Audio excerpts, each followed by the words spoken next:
Place లో ప్రార్థనా పూర్వకంగా జరగడానికి దేవుడిచ్చిన మహాకృప. సహోదరి ముత్యాలు తన ప్రయాణం నిమిత్తమై తాను ముందుగానే దేవుని పాదాల దగ్గర సంఘాన్ని సహవాసాన్ని తీసుకుని ప్రార్థనా పూర్వకంగా తన ప్రయాణం కొరకై సిద్ధపడుతున్నారు. మరి ప్రయాణం కొరకై చాలా సార్లు టెస్టులు కానీ మెడికల్ కానీ అన్ని రకాలుగా తాను చక్కగా ప్రిపేర్ అవ్వడానికి ప్రయత్నం చేసింది. అప్పుడు ఆ యొక్క ప్రయత్నాలలో కొన్ని ఇబ్బందులు కలిగాయి మెడికల్ విషయంలో వాటిలో. కానీ ప్రార్థించగా మరి సంఘంలో చెప్పగా సహవాసంలో చెప్పగా యేసు ప్రభు వారు చక్కగా ఆ ప్రార్థన విని ఆమె మెడికల్ మంచిగా రావడానికి యేసుక్రీస్తు ప్రభు సహాయం చేశారు. కనుక దేవుని బిడ్డలారా, దేవుని యొక్క వాక్యంలో ఒక లేఖనం మనకి చెప్తూ ఉంది. కీర్తనల గ్రంథము 55వ కీర్తనలో ఒక మాట రాయబడి ఉంది.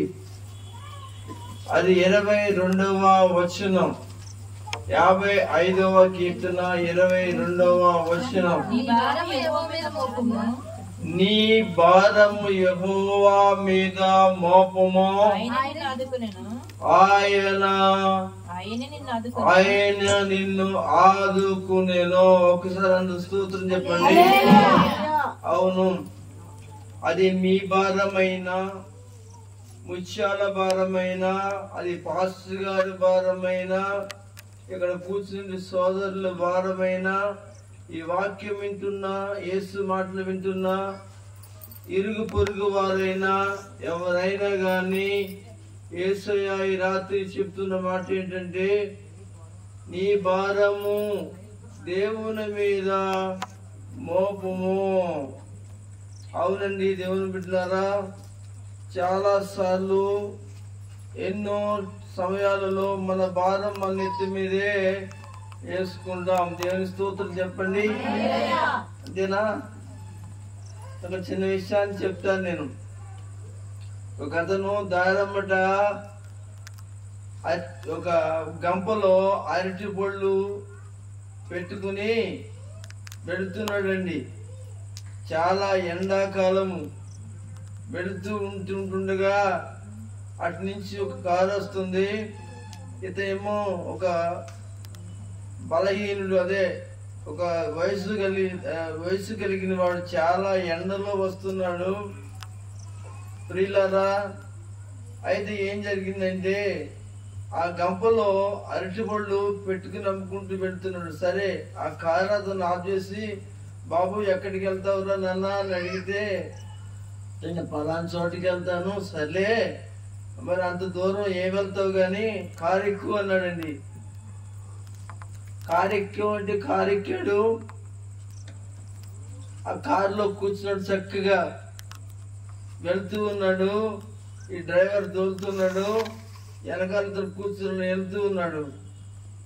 అయితే అతను ఊరు వచ్చిన తర్వాత ఆఫ్ చేయమన్నాడు. దిగాడు.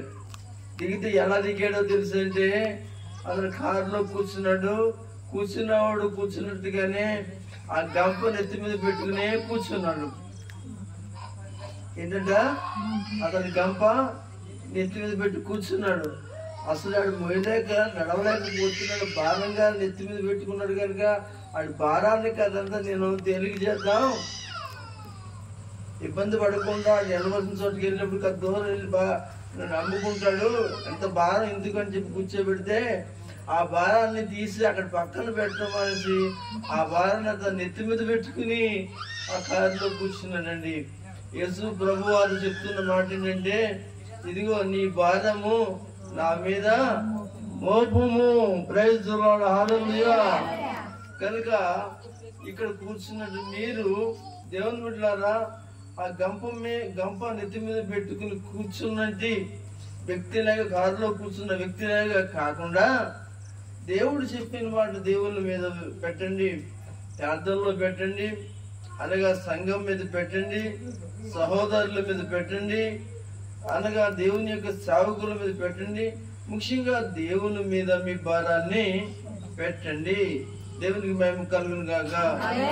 అయితే అప్పుడు దేవుడు మీకున్నటి భారాన్ని ఏం చేస్తాడు? అక్కడ రాశాడు ఆ మాట, ఆయనే నిన్ను ఆదుకుంటాడు. దేవునికి స్తోత్రం. ఆదుకుంటాడు. ఇక్కడ ఉన్నటువంటి వారు గమనించాలి, దేవుడు మాత్రమే ఆదుకునేవాడు, దేవుడు మాత్రమే ఆదుకుంటాడు. కనుక మనము మన పరిస్థితులను దేవుని మీద ఆనుకున్నట్లయితే, మన అవసరతలను దేవుని మీద ఆనుకున్నట్లయితే, మన విధి విధానాలన్నీ కూడా దేవుని మీద ఆనుకున్నట్లయితే, దేవుడు తప్పనిసరిగా నీకు ఏం చేస్తాడంటే ఆయన ఆదుకుంటాడు. ఒక మాట చెప్పాలి, నీకు తోడుగా ఉంటాడు. దేవునికి మహిమ కలుగును గాక. ప్రియులారా, దేవుని వాక్యం విని మీరేం చేయాలి అంటే, ఇక్కడ ఉన్నవాళ్ళు నీ భారం యెహోవా మీద లేక దేవుని మీద పెట్టుమో. అలాగే కనుక దేవుని మీద పెట్టుకుని దేవుని సన్నిధిలో ఉండాలని తెలియజేస్తున్నాను. అక్కడ ఇంకొక మాట చెప్పాడు, అది కూడా చదువుదాం. నీతిమంతులను ఆయన ఎన్నడను కదలనీయడు. దేవునికి మహిమ కలుగు.